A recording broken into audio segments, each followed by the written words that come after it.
ਤੇ ਰਜਿਸਟਰ ਬੰਦ ਹੁੰਦਾ ਹੋਵੇ ਤੇ ਆਖਰੀ ਸਵੇ ਦੇ ਉੱਤੇ ਲਿਖਿਆ ਹੋਵੇ ਕਿ ਖਿਜ਼ਰ ਹਜ਼ਾਰ ਛੁਰਲੀਆਂ ਚਲਾਉਂਦਾ ਸੀ ਪਿਆ ਹੈ। ਆਖਰੀ ਸਵੇ ਦੇ ਉੱਤੇ ਲਿਖਿਆ ਹੋਵੇ ਕਿ ਫਲਾਣਾ ਬੰਦਾ ਪਟਾਕੇ ਚਲਾਉਂਦਾ ਸੀ ਪਿਆ, ਉਹ ਫਿਰ ਜਨਾਬ ਬਖਸ਼ਿਸ਼ ਹੋ ਜਾਏਗੀ।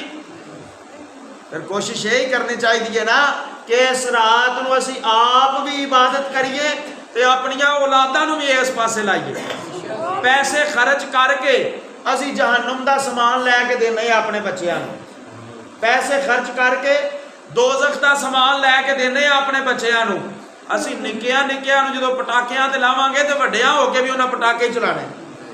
निक्कियां निक्कियां नूं जनाब जिस वक्त असी बंब चलाण ते लावांगे ना ते वड्डियां होके भी उन्हां जनाब बंब भी चलाने। ये बात बिल्कुल हकीकत है। लिहाजा अज इस चीज़ के उत्ते कंट्रोल करो। पैसे भी लाने आ, जाया भी करने आ ते बच्चों नूं आदतां भी पुठियां पाने, आदतां भी इस तरह दियां पाने जिहड़ियां मुसलमानां वालियां नहीं।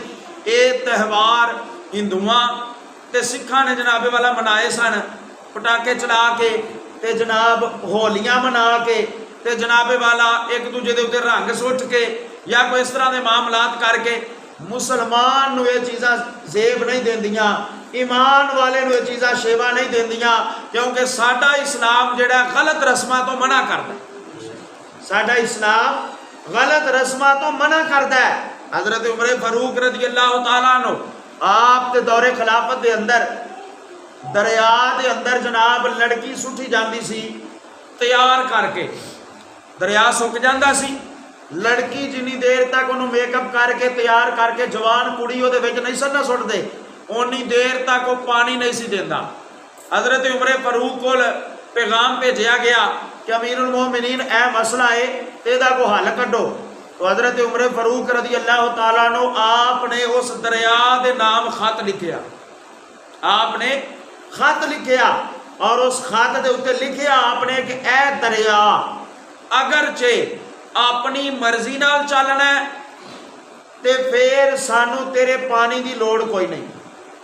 अगर अपनी मर्जी नाल चलना है सानू तेरे पानी की जरूरत नहीं है, असां लड़की विच नहीं सुटनी, बेशक अपना पानी अपने कोल रख। और अगर अल्लाह की मर्जी नाल चलना है तो अल्लाह दा बंदा उमर तेनू हुक्म देंदा पिया कि चल पै। सुभान अल्लाह। जनाबे उमर ने खत लिखिया दरिया दे नाम। हज़रात गिरामी आपने फरमाया कि लैके ते दरिया दे विच रख दिया जे। वो जनाब लैके गए, जेड़ा बंदा खत रखन वाला सी ना दरिया दे अंदर, वो कहता है कि खत रखन दी देर सी, इन्नी तेजी नाल पानी बाहर आया कि मैं दौड़ के अपनी जान बचाई। इन्नी तेजी नाल पानी बाहर आया कि मैं दौड़ के अपनी जान बचाई कि किधरे मैं विच डुब ना जावा।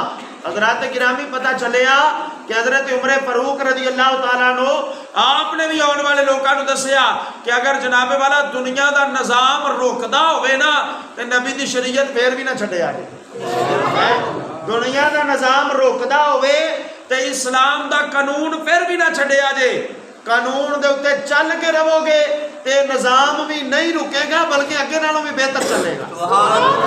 इस्लाम के उत्ते चलोगे तो इस्लाम नूं छोड़ दोगे तो फिर यकीनन परेशानियां, फिर मुसीबतां, फिर टेंशना। मैं एक छोटी जी मिसाल देना आप अहबाब ने इस चीज़ के मुतल्लक है कि एक वक़्त हुंदा सी, बजुर्ग बैठे ने माशाअल्लाह सफ़ेद दाड़ियां वाले, ज़्यादा उम्र के बंदे बैठे ने, बजुर्ग भी इन्होंने पता है। एक वक़्त हुंदा सी, कच्चे मकान, एक या दो सूट हुंदे सन बंदे कोल ते वो जनाबे वाला बड़ा सोहना गुजारा हुंदा सी, बड़ा बेहतरीन काम चलता सी ते परेशानी कोई नहीं सी हुंदी, बीमारियां कोई नहीं सन हुंदियां, मसले मसैल कोई नहीं सन हुंदे। एक बंदा कमान वाला हुंदा सी ते 15 खाण वाले हुंदे सन ते गुजारा हो जाता सी। वो वक़्त इस तरह का सी। हुण जनाबे वाला 15 खाण वाले ने ते 15 ही कमान वाले ने ते गुजारा फिर नहीं हुंदा पिया। हुण जनाब महीने दे विच 30 दिन हुंदे ने ते जे 30 सूट अलमारी च टंगे ने ना तो पसंद सानू फिर नहीं आउंदा। इस तरह ही है हुण जनाबे वाला उदों की हुंदा सी, अगर सालन नहीं ना पक्का, घर दे अंदर सालन नहीं पक्का तो जनाब लस्सी दे विच लूण मिर्च खोर के ते बजुर्ग रोटी खा लेंदे सन, अचार नाल रोटी खा ली जाती सी। जनाबे वाला दोरी दे अंदर लूण मिर्च धनिए दी कुट के ਤੇ ਲੋਕ ਗੁਜ਼ਾਰਾ ਕਰ ਲੈਂਦੇ ਹੁੰਦੇ ਸਨ। ਤੇ ਹੁਣ 15 ਡਿਸ਼ਾਂ ਪਈਆਂ ਹੁੰਦੀਆਂ ਨੇ ਤੇ ਫਿਰ ਵੀ ਆਂਦੇ ਨੇ ਸਾਨੂੰ ਪਸੰਦ ਕੋਈ ਨਹੀਂ, ਫਿਰ ਵੀ ਆਂਦੇ ਨੇ ਕਿਹੜੇ ਪਾਸੇ ਜਾਈਏ। ਅਸਾਂ ਇਸਲਾਮ ਨੂੰ ਛੱਡ ਦਿੱਤਾ। ਇਸਲਾਮ ਕਹਿੰਦਾ ਫਜ਼ੂਲ ਖਰਚੀ ਨਾ ਕਰ, ਜਿਹੜੀ ਫਜ਼ੂਲ ਖਰਚੀ ਕਰਨੀ ਆ ਉਹ ਅੱਲਾ ਦੇ ਰਸਤੇ ਤੇ ਲਾ, ਜਿਹੜੀ ਫਜ਼ੂਲ ਖਰਚੀ करनी है वो रब के रस्ते के उत्ते ला ताकि तेरी आखिरत बेहतर हो जाए।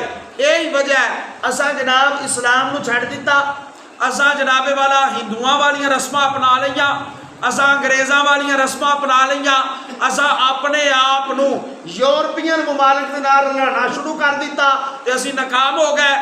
और किसी ने कहा असीं वो मुअज़्ज़ज़ थे ज़माने में मुसलमान होकर, हम खार हुए इस ज़माने में तारिक कुरान होकर। असा कुरान की तालीमात नूं छड्ड के जलीलो रुसवा होने पे जिस दिन कुरान पाक की तालीम के उत्ते अमल करना शुरू कर दिता, यकीनन असीं कामयाब हो जावांगे। सुभान अल्लाह, हकीकत बात है।